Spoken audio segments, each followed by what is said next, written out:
জন্মের অদ্ভুত কাহিনী। কি আছে? 84 জন্মের অদ্ভুত কাহিনী।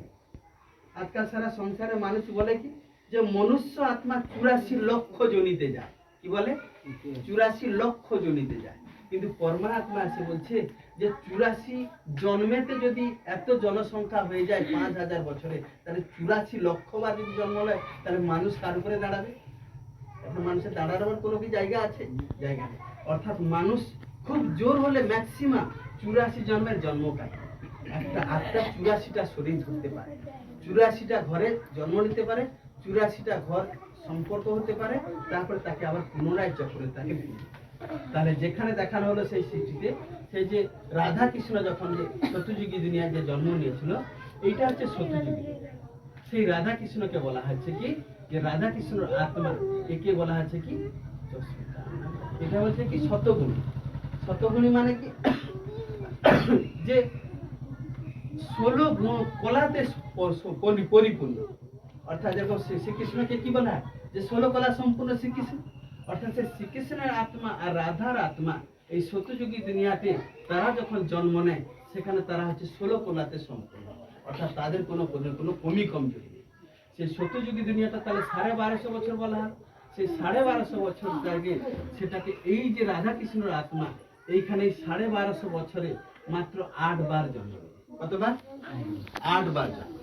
এবং সে যখন এই দুনিয়া যখন এই রাধা কৃষ্ণ যখন বড় হবে, তাদের যখন দুজনকার স্বয়ংবর সভা হবে, তখন তারা যখন সত্যযুগী দুনিয়ায় যে রাজা রানী হয়ে যখন বসবে, তারা তখন কি হবে? সেখানে লক্ষ্মী এবং নারায়ণ রূপে জন্ম, মানে রাজ্য চালাবে।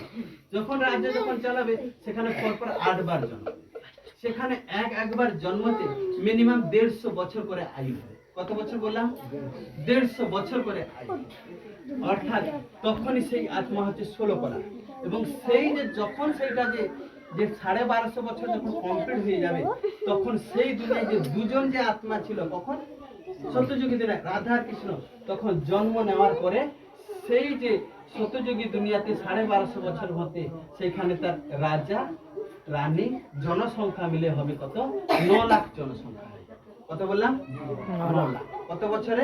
1250 বছর। তারপরে শুরু হবে, সেটাকে বলা হয় সম্পূর্ণ শতপ্রধান দুনিয়া, স্বর্ণ দুনিয়া। দেখেন, স্বর্ণ দুনিয়া সেটাকে বলা হয়। তারপরে ত্রেতাযুগী দুনিয়া শুরু হবে। ত্রেতাযুগী দুনিয়া সেই আত্মা এখানে 8 বার জন্ম নিতে নিতে 9 বারের বেলায় সে লক্ষ্মী নারায়ণ রূপে জন্ম নেবে। কতবার? 9 বারের বেলা। এইখানে 9 বার বেলায় লক্ষ্মী নারায়ণ রূপে জন্ম নিবে। তখন এইটাতে 9 বার যখন লক্ষ্মী নারায়ণ রূপে জন্ম নিবে, এই ত্রেতাযুগী দুনিয়াও 1250 বছর। এখানে তারা 12 বার জন্ম নেবে। কতবার বললাম? 12 বার। এখানে মিনিমাম একটা আয়ু হবে 125 বছর মিনিমাম। হ্যাঁ, রাম সীতা 125 বছর। অর্থাৎ তখন 1250 বছর চলে গেল, এটা 1250 বছর। তাহলে কত চলে গেল? 2500 বছর চলে গেল। 5000 বছরে 2.5 মাইল। তখন এই যে 2500 বছর শুধু আমাদের ভারতবর্ষের রাজ্য। সেই জন্য ভারতবর্ষকে বলা হয় মহান ভারত, স্বর্ণ ভারত, আমাদের এই ভারতবর্ষ। তখন এই যে আত্মা, তাহলে এখানে 8 বার, এখানে 12 বার জন্ম নেওয়ার পরে টোটাল জনসংখ্যা হয়ে যাবে 33 কোটি। কত বললাম? 33 কোটি দেবী দেবতা। এটা হচ্ছে দেবী দেবতার দুনিয়া। এইরকম সুন্দর দুনিয়াটা দেখতে পাচ্ছেন তো? এইরকম সুন্দর। এই দুটো দুনিয়াতে কোনো থাকবে না পুজো, কোনো থাকবে না গুরু, কোনো থাকবে না ডাক্তার, কোনো থাকবে না জেল, কোনো থাকবে না বিচার, কোনো থাকবে না কোর্ট। কোনটা বললাম? এই যে 2500 বছর দুনিয়ার যে যুগটাকে বলা হলো, একেই বলা হয় স্বর্ণ ভারত, অর্থাৎ সুখের ভারত। এটা কিন্তু অন্যান্য কোনো দেশ ছিল না।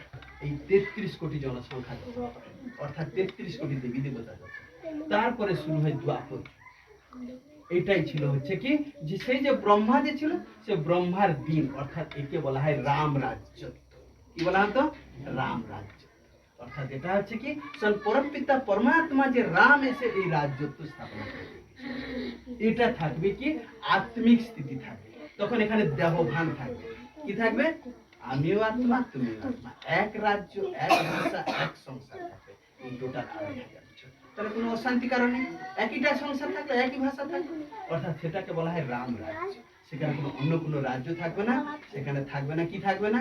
পূজা থাকবে না, মন্দির থাকবে না, ডাক্তার থাকবে না, জেল থাকবে না, বিচার থাকবে না, কোর্ট থাকবে না, কিছু কেউ কাউকে অন্যায় করবে না, অর্থাৎ এগুলো কোনো থাকার প্রয়োজন। তারপরে এসে গেল কি দ্বাপর যুগ। দ্বাপর যুগে এই যে শ্রীকৃষ্ণের আত্মা এখানে যখন 12টা যখন 8 বার 20 বার যখন জন্ম নিয়ে নিয়েছে, তার এসে গেছে দেহভান। সে তখন রাজা বিক্রমাদিত্য এই জন্ম নিয়েছে। কি রাজা বিক্রমাদিত্য। তখন রাজার ঘরে প্রচুর অথাও ধন সম্পত্তি আছে।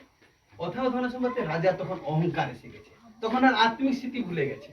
তখন অহংকার এসে গেছে যে আমি রাজা, আমার অনেক কিছু আছে। তখন সে একদিন সাক্ষাৎকার পরমপিতা পরমাত্মা শিব তাকে সাক্ষাৎকার করাচ্ছে। আরে তোমার এত অহংকার কেন? তোমাকে আমি দিয়েছিলাম কল্পের আগে, এইরকম সঙ্গম যুগে দিয়েছিলাম। তুমি সেইটা ভেঙে ভেঙে খেয়ে এসেও এখন তোমার কাছে অনেক আছে, তুমি অহংকার করছো কেন? এগুলো কিন্তু তোমার না। তুমি আছো, ব্যবহার করবে, আবার শরীর ছেড়ে কোথাও চলে যাবে। তখন যখন রাত্রে যখন স্বপ্নাদেশে স্বপ্নায়, তখন ভাবলো কি, তাহলে আমার তো কিছু বলে নেই। তখন সে পুজো শুরু করলো কার? শিবের পুজো শুরু করলো। এই শিব মন্দিরটা হয়েছে কোথায়? আমাদেরই ভারতবর্ষে। কোথায় জানেন? সোমনাথ মন্দির, গুজরাট। সেটা হচ্ছে প্রাচীন মন্দির। প্রাচীন মানে আজ থেকে 2500 বছর সেখানে এই রাজা বিক্রমাদিত্যই সেখানে পুজো করা শুরু করেছে। সোমনাথ মন্দির, গুজরাট। অর্থাৎ সে শিবের পূজা। তখন ভক্তি শুরু হলো। 2500 পরে ভক্তি শুরু হলো। ভক্তি শুরু হলো, তখন অহংকার এসে গেছে। তখন সেই দেব আত্মা এসে বিকারে পড়ে গেছে, কাম ক্রোধ লোভ মোহ অহংকারে পড়ে গেছে। তখন সে দুঃখী হয়ে গেছে। দুঃখী হওয়ার সাথে সাথে ভগবানকে স্মরণ করা হয়েছে। ভগবান মানে শিবকে স্মরণ করছে। শিবকে তখন পুজো করে, তখন শিব যখন তাকে যখন বলে, তখন তার যখন বুঝতে পারে, তখন সেটাকে বলা হয় ভক্তি, অব্যভিচারী ভক্তি। অব্যভিচারী মানে একজনকে ভক্তি করা, ব্যভিচারী মানে অনেকজন। অর্থাৎ সেটাকে ভক্তি ছিল, অব্যভিচারী ভক্তি বলা হতো, একজনকে ভক্তি করা। তারপরে সে নেক্সট জন্মে সে কাকে পুজো করলো? শ্রীকৃষ্ণকে পুজো আরম্ভ করলো। তার নিজের শরীর, যেই শ্রীকৃষ্ণ ছিল তার শরীরকে সে পুজো করা, সেই তার কতটা তম প্রধান। তারপরে নেক্সট হচ্ছে সে চৈতন্যকে পুজো, লক্ষ্মী নারায়ণকে পুজো আরম্ভ করলো। যেই লক্ষ্মী নারায়ণ ছিল তার শরীরকে সে পুজো করছে, এখানে বসে তার শরীরকে সে পুজো করলো, অর্থাৎ পতিত হয়ে গেল। তারপরে কি করলো? এখানে রাম সীতাকে পরের জন্মে পুজো করছে। দেখতে পাচ্ছ? মাতাকে বসিয়ে দাও, মাতা বসে পড়ো, সামনে চলে আসো। সে রাম সীতাকে পুজো করে এইরকম পুজো করতে করতে এখানে দ্বাপর যুগ 2500 বছর চলে গেছে। 2500 বছর যখন চলে গেছে, তখন এটা পুরো ভক্তি। তখন এই যে আত্মা, এরা কি করছে? কাম ক্রোধ লোভ মোহে প্রবেশ করে গেছে। তখন বিকারে যুগ।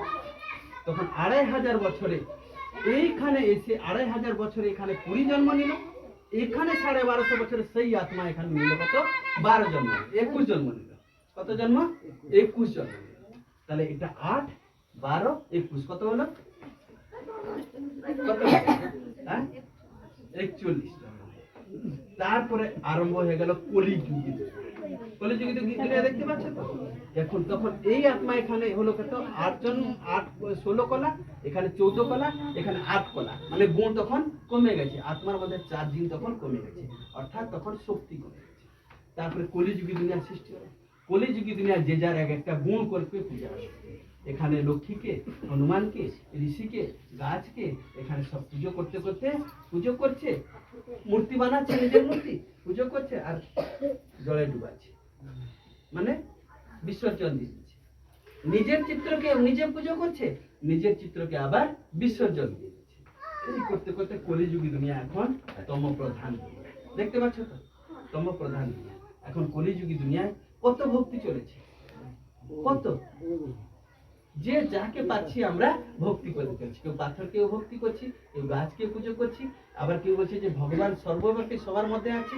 তাহলে সবার মধ্যে আছে, গরুর মধ্যে আছে, ছাগলের মধ্যেও আছে, কচ্ছপের মধ্যে আছে, মাছের মধ্যে আছে। আবার মাছকেও কেটে খেয়ে ফেলছি, ছাগলকেও কেটে খেয়ে ফেলছি, কচ্ছপকেও কেটে খেয়ে ফেলছি, সবকে খেয়ে ফেলছি। তাহলে ভগবানকেও আমরা খেয়ে হজম করে ফেলছি।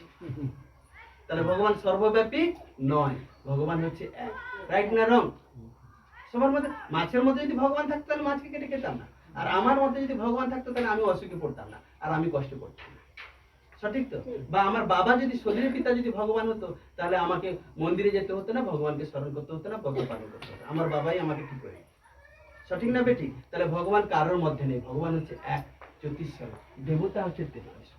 এবার কলিযুগী দুনিয়া যখন শেষে আসে তখন ধর্ম সম্মেলন হয় এখানটা। এখন সব ধর্ম সম্মেলন করছে, এ বলছে আমার ধর্ম বড়, সে বলছে আমার ধর্ম বড়, সে বলছে আমার ধর্ম বড়। পরমপিতা পরমাত্মা আছে বলছে তুমি তোমাদের নিজের স্বধর্মকে ভুলে গেছো।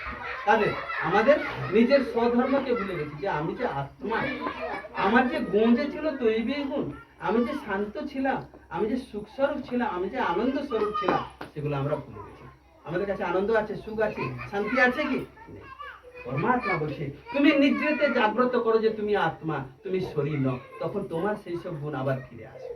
অর্থাৎ পরমাত্মা এসে, এখন শিব পরমাত্মা কি লেখা আছে, শিব পরমাত্মা এসে আধ্যাত্মিক জ্ঞান এবং রাজযোগের বুদ্ধিরূপী স্মৃতি দ্বারা যাত্রা সদ্গতি মুক্তি যাত্রা।